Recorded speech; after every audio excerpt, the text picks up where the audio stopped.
ಇದು ಸತ್ಯದ ಬೆಳಕು. ವಜ್ರಾಕ್ಷ ನ್ಯೂಸ್ಗೆ ಸ್ವಾಗತ. ನಾನು ಗುರುರಾಜ್ ಪಡಿಗೇರ್. ಕರ್ನಾಟಕ ರಾಷ್ಟ್ರ ಸಮಿತಿ ಕೆಆರ್ಎಸ್ ಪಕ್ಷದ ರಾಜ್ಯ ರೈತ ಘಟಕದ ವತಿಯಿಂದ ಗಂಗಾವತಿ ತಾಲೂಕಿನಲ್ಲಿ ರೈತರ ಹಕ್ಕುಗಳು ಮತ್ತು ಸಮಸ್ಯೆಗಳ ಬಗ್ಗೆ ಜಾಗೃತಿ ಮೂಡಿಸುವ ಉದ್ದೇಶದಿಂದ ರೈತ ಚೈತನ್ಯ ಯಾತ್ರೆ 2 ದಿನಗಳ ಕಾಲ ಯಶಸ್ವಿಯಾಗಿ ನಡೆಯಿತು. ಯಾತ್ರೆಗೆ ಜಗಜ್ಯೋತಿ ಬಸವೇಶ್ವರರ ಮೂರ್ತಿಗೆ ಮಾಲಾರ್ಪಣೆ ಮಾಡುವ ಮೂಲಕ ಕಾರ್ಯಕ್ರಮವನ್ನು ಆರಂಭಿಸಲಾಯಿತು. ನಂತರ ತಾಲೂಕಿನ ವಿವಿಧ ಗ್ರಾಮಗಳಲ್ಲಿ ಯಾತ್ರೆ ಸಾಗುತ್ತಿದ್ದು ರೈತರೊಂದಿಗೆ ನೇರವಾದ ಸಂವಾದ ನಡೆಸಿ ಅವರ ಸಮಸ್ಯೆಗಳನ್ನು ಆಲಿಸಲಾಗುತ್ತಿದೆ. ಈ ಯಾತ್ರೆಯನ್ನು ಉದ್ದೇಶಿಸಿ ಮಾತನಾಡಿದ ರಾಜ್ಯ ರೈತ ಘಟಕದ ಕಾರ್ಯದರ್ಶಿ ನಿರುಪಾದಿ ಕೆ ಗೋಮರ್ಶಿ, ರೈತರ ಸಂಕಷ್ಟಗಳನ್ನು ಜನಸಾಮಾನ್ಯರಿಗೆ ತಲುಪಿಸುವುದು, ಬೆಳೆಗಳಿಗೆ ನ್ಯಾಯಸಮ್ಮತ ಬೆಲೆ, ನೀರಾವರಿ ಸೌಲಭ್ಯ, ಸಾಲ ಮನ್ನಾ ಸೇರಿದಂತೆ ವಿವಿಧ ಬೇಡಿಕೆಗಳನ್ನು ಸರ್ಕಾರದ ಗಮನಕ್ಕೆ ತರಿಸುವುದಾಗಿದೆ. ಯಾತ್ರೆಯ ವೇಳೆ ಕೃಷಿ ಕ್ಷೇತ್ರದ ಸಮಸ್ಯೆಗಳ ಕುರಿತು ವಿವರವಾಗಿ ಚರ್ಚಿಸಲಾಗುತ್ತಿದ್ದು ರೈತರನ್ನು ಸಂಘಟಿತವಾಗಿ ಹೋರಾಟಕ್ಕೆ ಸಜ್ಜುಗೊಳಿಸಲಾಗುತ್ತಿದೆ. ಕೆಆರ್ಎಸ್ ಪಕ್ಷದ ನಾಯಕರು ಹಾಗೂ ಕಾರ್ಯಕರ್ತರು ಹೆಚ್ಚಿನ ಸಂಖ್ಯೆಯಲ್ಲಿ ಭಾಗವಹಿಸಿದ್ದು ರೈತ ಸಮುದಾಯದಿಂದ ಉತ್ತಮ ಸ್ಪಂದನೆ ವ್ಯಕ್ತವಾಗಿದೆ. ಮುಂದಿನ ದಿನಗಳಲ್ಲಿಯೂ ಯಾತ್ರೆ ತಾಲೂಕು ವ್ಯಾಪ್ತಿಯ ವಿವಿಧ ಗ್ರಾಮಗಳಲ್ಲಿ ಮುಂದುವರಿಯಲಿದೆ. ಈ ಯಾತ್ರೆಯಲ್ಲಿ ಎಲ್ಲ ರೈತರು ಹಾಗೂ ಸಾರ್ವಜನಿಕರು ಭಾಗವಹಿಸಿ ರೈತರ ಹಕ್ಕುಗಳ ಹೋರಾಟವನ್ನು ಬಲಪಡಿಸಲು ಸಹಕರಿಸುವಂತೆ ಕೆಆರ್ಎಸ್ ಪಕ್ಷ ವಿನಂತಿಸಿದರು. ಈ ಸಂದರ್ಭದಲ್ಲಿ ಕನಕಪ್ಪ ಉಡೆಜಾಲಿ, ಕೊಪ್ಪಳ ಜಿಲ್ಲಾ ಸಂಚಾಲಕರಾದ ಗಣೇಶ್ ಅಮೃತ್, ಮೈನುದ್ದೀನ್, ಗಣೇಶ್ ಸಾರಂಗಿ, ಗಂಗಾವತಿ ತಾಲೂಕು ಅಧ್ಯಕ್ಷರಾದ ಶಾಮಿದ್ ಅಲಿ, ಹುಲಿ ಹೈದರ್, ಉಪಾಧ್ಯಕ್ಷರಾದ ನಾಗಪ್ಪ ಕಂಬಳಿ, ಕಾರ್ಯದರ್ಶಿಗಳಾದ ಮುದಿಯಪ್ಪ, ಮೆಹಬೂಬ್, ಬಸವರಾಜ್, ಮಹಮ್ಮದ್ ಹುಸೇನ್, ಗಣೇಶ್ ಶಿಂದೆ ಸೇರಿದಂತೆ ಇನ್ನಿತರರು ಭಾಗವಹಿಸಿದರು. ವಜ್ರಾಕ್ಷ ನ್ಯೂಸ್ ರಿಪೋರ್ಟ್, ಹನುಮಂತ ದೊರೆ, ಗಂಗಾವತಿ. ಅವ್ರ ಮಾತು ರೈತರ ಪರವಾಗಿ ಇರ್ತಾ ಇರ್ಲಿಲ್ಲ. ಅವನು ಹಿಂಗೆ, ಇವ್ನು ಹಿಂಗೆ, ಅವನ್ ಆ ಜಾತಿ, ಇವ್ನು ಈ ಜಾತಿ, ಇವ್ನ ಆ ಧರ್ಮ, ಇವ್ನ ಈ ಧರ್ಮ ಅಂತ ಇದೇ ವಿಚಾರ ಹೇಳಿದ್ರು ಕೂಡ ನೀವು ಲಕ್ಷಾಂತರ ಜನ ಸೇರ್ತಾ ಇದ್ರು. ನಾವಿಲ್ಲಿ ರೈತರ ಬಗ್ಗೆ ಹೊಯ್ಕೊಂತ ಇದೀವಿ. ರೈತರಿಗೆ ಅನ್ಯಾಯ ಆಗ್ತಾ ಇದೆ ಅಂತ ಲಭ ಹೊಯ್ಕೊಂತ ಇದೀವಿ. ಆದ್ರೆ ಇದನ್ನ ಯಾರು ಕೇಳಕ್ಕೆ ನೀವು ಇಷ್ಟಪಡ್ತಲ್ಲ. ಯಾಕಂತಂದ್ರೆ ಇಲ್ಲಿ ಬಂದ್ರಪ್ಪ ಅಂದ್ರೆ ಇವರಿಂದ ಏನ್ ಲಾಭ ಇಲ್ಲ. ಯಾವ್ದೋ ಒಂದು ಗಾಡಿ ತಕೊಂಡ್ಬಂದಿದ್ದಾರೆ, ಒಂದ್ 4 ಜನ ಯಾವ್ದೋ ಒಂದು ಅರ್ಧ ಟೀ ಶರ್ಟ್ ಹಾಕೊಂಡ್ಬಂದಿದ್ದಾರೆ, ಇವರಿಂದ ಏನ್ ಲಾಭ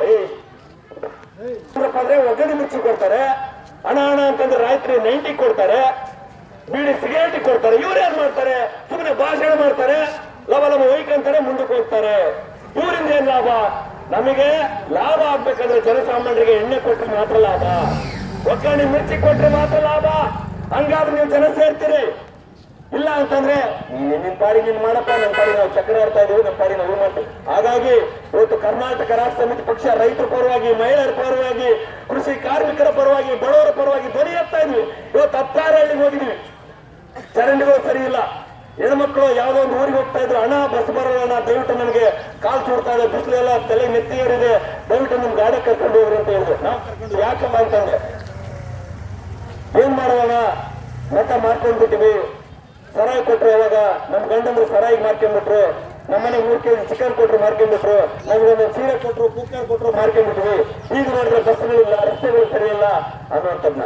ಹಾಗಾಗಿ ಕರ್ನಾಟಕ ರಾಷ್ಟ್ರ ಪಕ್ಷ ನೀವು ಎಲೆಕ್ಷನ್ಗೆ ಮಾತ್ರ ನಾವು ಬಂದಿಲ್ಲ, ನಿಮಗೆ ಓಟ್ ಹಾಕಿ ಅಂತ ಕೇಳ್ತಾ ಇಲ್ಲ, ಮತ ಕೊಡ್ರಿ ಅಂತ ಕೇಳ್ತಾ ಇಲ್ಲ, ನಮ್ಮ ನಾಯಕರನ್ನ ಗೆಲ್ಸಿ ಅಂತ ಕೇಳ್ತಾ ಇಲ್ಲ. ನಾವು ಕೇಳ್ತಾ ಇರೋದು ನಿಮ್ಮೂರಿನ ಸಮಸ್ಯೆ ಏನಿದೆ ಹೇಳಿ ಸ್ವಾಮಿ, ನಿಮ್ಮೂರಿನ ಕಷ್ಟಗಳು ಏನಿದೆ ಸ್ವಾಮಿ, ನಿಮ್ಮೂರಿನ ಯುವಕರಿಗೆ ಏನ್ರಿ, ಮಹಿಳೆಯರಿಗೆ ಏನ್ ಸಮಸ್ಯೆ ಇದಾವೆ, ಯುವಕರಿಗೆ ಏನ್ ಸಮಸ್ಯೆ ಇದಾವೆ, ಕೃಷಿ ಕಾರ್ಮಿಕರಿಗೆ ಏನ್ ಸಮಸ್ಯೆ ಇದಾವೆ, ಬಡವರಿಗೆ ಏನ್ ಸಮಸ್ಯೆ ಇದಾವೆ, ರೈತರಿಗೆ ಏನ್ ಸಮಸ್ಯೆ ಇದಾವೆ ಅಂತ ವಿಚಾರವನ್ನ ಕೇಳಕ್ ಬಂದ್ವಿ. ಅದನ್ನ ಕೇಳಿಸ್ಕೊಂಡು ನೀವು ಅದನ್ನ ಎಷ್ಟರ ಮಟ್ಟಿಗೆ ಅಳವಡಿಸ್ಕೊಳ್ತೀರಿ ಗೊತ್ತಿಲ್ಲ. ಇದು ಕರ್ನಾಟಕ ರಾಷ್ಟ್ರ ಸಮಿತಿ ಪಕ್ಷದಿಂದ ಬಂದು ಈ ಊರಿನ ಅಭಿವೃದ್ಧಿ ಮಾಡ್ಲಿಕ್ಕೆ ಬೆಳಗ್ಗೆ ಕನಸು ಬಿದ್ದೈತಾ?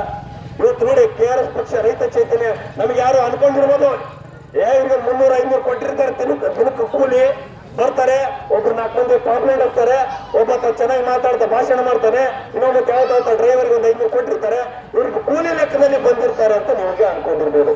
ಯಾಕಂತಂದ್ರೆ ಕಾಂಗ್ರೆಸ್ನವರು, ಬಿಜೆಪಿಯವರು ಕೂಲಿ ಕೊಟ್ಟು ಕಳಿಸ್ತಾರೆ, ಕೂಲಿ ಲೆಕ್ಕದಲ್ಲಿ ಬಂದಿರ್ತಾರೆ.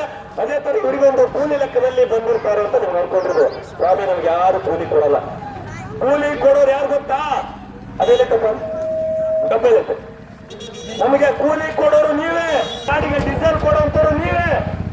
ಯಾವ ರೂಪದಲ್ಲಿ ಕೊಟ್ರಿ? ದೇಣಿಗೆ ಡಬ್ಬ. ನಾವು ಜನರ ಜಾಗೃತಿ ಮಾಡ್ತಾ ಇದೀವಿ, ನಿಮಗೆ ಅನ್ಯಾಯ ಆದ್ರೆ ಪ್ರಶ್ನೆ ಮಾಡ್ತಾ ಇದೀವಿ. ನಮ್ಮ ನ್ಯಾಯಕ್ಕಾಗಿ ನೋಡಿ, ಈ ದೇಣಿಗೆ ಡಬ್ಬದಲ್ಲಿ ಹೋಗೋಣ, ಅದಕ್ಕೆ ಹೋಗೋಣ, ಯಾರು ಕನಕಪ್ಪಣ್ಣ ಹೋಗು, ನಿಮ್ಮ ದೇಣಿಗೆ ದುಡ್ಡು ಹಾಕೋಣ. ನಾವು ಯಾವುದೇ ಕಾರಣಕ್ಕೂ ಯಾರ ಹತ್ರ ಮೋಸ ಮಾಡಂಗಿಲ್ಲ, ವಂಚನೆ ಮಾಡಂಗಿಲ್ಲ. ತಹಸೀಲ್ದಾರ್ ಹತ್ರ ಹೋಗಿ ಲಂಚ ಇಸ್ಕೊಳ್ಳೋದಿಲ್ಲ, ತಹಸೀಲ್ದಾರ್ ಯಾರು ನಗರಸಭೆ ಪೌರಾಯುಕ್ತರ ಹೋಗಿ ಲಂಚ ಇಸ್ಕೊಳ್ಳೋದಿಲ್ಲ.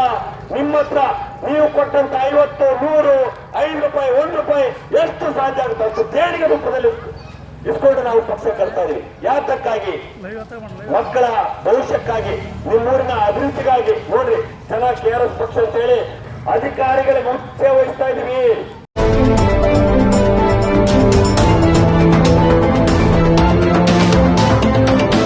ವಜ್ರಾಕ್ಷ ನ್ಯೂಸ್, ಇದು ಸತ್ಯದ ಬೆಳಕು.